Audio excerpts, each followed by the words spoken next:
All right, class, so we've moved on to chapter 7, and this week we're going to start looking at a system of linear equations, okay?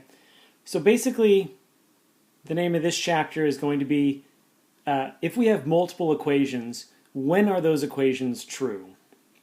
So maybe more concretely, what we want to do is we want to show that the point x equals -1, y equals 3 solves both of these equations. Okay, so this should be fairly straightforward for you. We're just going to go ahead and plug in our x and y values into this. We do it for our left equation, plug in -1 and 3 for y. And we say, well, is that, we've got this question mark here just to say, is that actually true? Do a quick little couple of steps and we see that, sure enough, -3 minus 3 is equal to -6. Okay, so what we've done is we've shown that the point -1, 3 works for this left-hand equation, this -3x minus y equals -6. So that point is the solution of that equation. Now we want to check the same thing for this right-hand equation. And again, just doing the same thing, plugging in this x and y value. We see that, once again, yes, we do get that this is the solution to this equation. Okay, so this should be fairly straightforward, but what we've shown here is that there is a point, or maybe multiple points, or perhaps no points, that is a solution for both of these equations, right? This left-hand equation has a continuum of x and y points that will make this true, right? And that's when we graph a line. That's basically represents all of the x, y values that this equation is true. Same thing for this right-hand equation. And we've just shown that this is one of those points where both of these share one solution. Okay, so we sort of alluded to it in that last problem, but one way of finding a solution to these problems is by graphing them. Okay, so let's solve a system of equations. Here's our two equations, y equals x plus 2 and x plus y equals 4. Let's get this second equation into a little bit more, normal standard form, y equals mx plus b. Okay, so we can just rewrite that as y equals 4 minus x. You can pause the video if you need to convince yourself of that.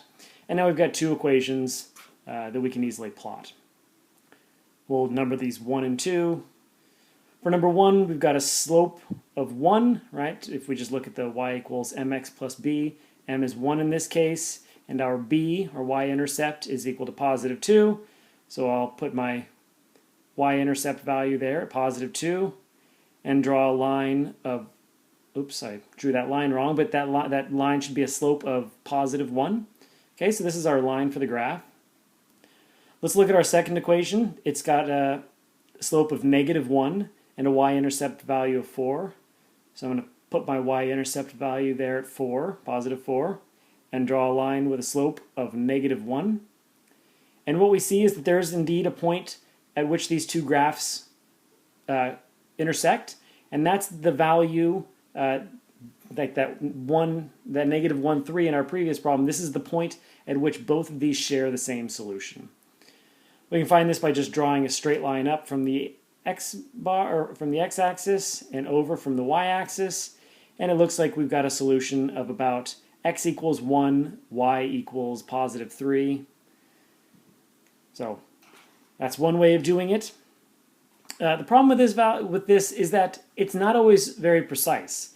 Here it's pretty clear. I can see it's 1, 3, but if you have very small numbers or similarly very large numbers or decimals, it doesn't lead to a very exact way. It doesn't lead to a very exact solution. Where it's really nice is this is a great way of solving problems if you can plot things onto a computer. Because computers, you can zoom in and get very precise values. This isn't always a very precise way of solving a problem by hand. And again, it works if you've got values like 1 through 10 or maybe 1 through 20. But if you have very large numbers or very small numbers, this isn't a very reliable method. But again, it is a great way of doing it if you have a computer. Okay, next method, which this I'll have to say is my standard way of solving most problems. It's maybe a little bit trickier than a method we'll look at later, but it almost always works. So this is my sort of go-to. Okay, so we've got a system of equations. So our first equation here is 3y equals 2x minus 6. And I'm just going to go ahead and put that into a standard y equals mx plus b form. Again, go ahead and pause the video and show yourself how to do that. I'm assuming you all know how to do that at this point. Our second equation is 2x minus 3y equals 3. And just get that again into the standard y equals mx plus b form. And so these are going to be the two equations that we're going to use. So for the second equation, I should have numbered these, but our second equation, let me go ahead and do that real fast. Actually, I'm going to go ahead and call this one, I know it's 1 and 2 here, just because that's the method, that's the direction, the order that I solve them. Okay, so for number 1, we've got a y-intercept value of -1 and a slope of 2/3. So I just plotted out the next line. I went over 3 up 2 to give myself a straight line. And I can draw that straight line like that. For equation 2, I've got a y-intercept value of -2. Go over 3 up 2 for my slope of 2/3 and draw that line. And what we see is that these two lines are parallel, right? We should have actually seen that right at the very beginning. Because when we got this in that y equals mx plus b form, what we notice is that both of these lines have the exact same slope. So remember from 221 or just previous math classes that two equations with the same slope will never intersect. They're parallel lines. So we have two parallel lines. So what that tells us is that, again, these won't ever intersect. So there is, in fact, no number at which these graphs will intersect, so there's no number that's a solution for both of these equations. So we have no solution to this equation. Similarly, if we actually were able to resolve these two equations and got the exact same equation, maybe 2/3 x minus 1 and 2/3 x minus 1, those two lines would actually overlap each other perfectly, and that would tell us that every single point on the line is a solution to the equation. We'll look at that a little bit more later. Okay, and I got ahead of myself. I said this is my standby method. This is not. So again, these lines never intersect. This is my standby. This is my sort of go-to method. It's the substitution method. So here's our two systems of equations: 2x minus 3y equals 9, and y equals 4x minus 8.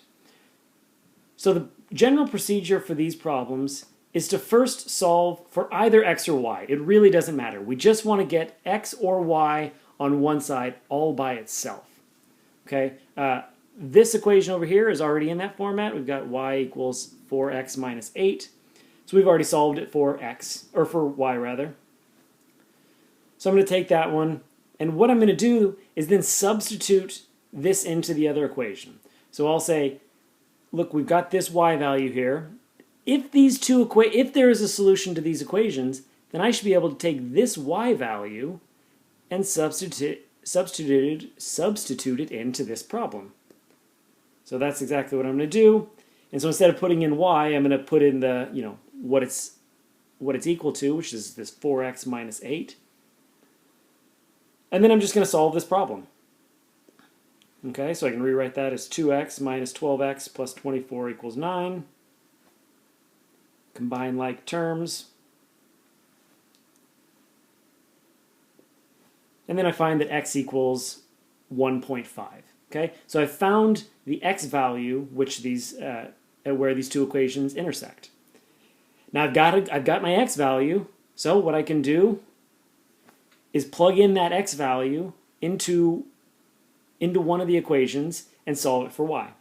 Okay, so usually I'll use the other one, so I'll use this y equals 4x minus 8. So plug in 1.5 for x,